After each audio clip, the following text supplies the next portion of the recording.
Hey guys, we've gotten a lot of requests on how to install and remove the matrix media from the ZipGrow tower, as well as putting in the wicking strips. So we're just going to do a quick tutorial and walkthrough on how that's done and some tips and tricks along the way. The way the matrix media goes into the towers is it actually sandwiches over and folds to hold it in the tower so it doesn't slide out of the bottom. And then a wicking strip goes between the two layers of the matrix media.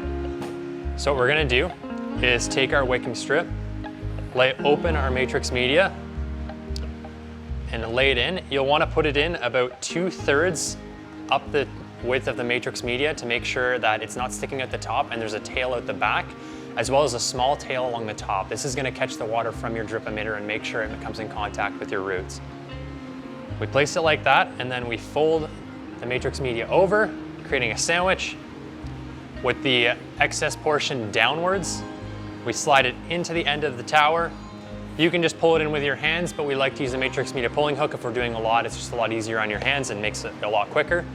And then you just slide the matrix media down to the bottom. Usually the towers have 2 pieces in them to make a full length. So we're going to do 2 of these. Once again, put 1/3 from the top, 2/3 from the bottom of the wicking strip. A tail on the end, fold it over like that. Sandwich it tight.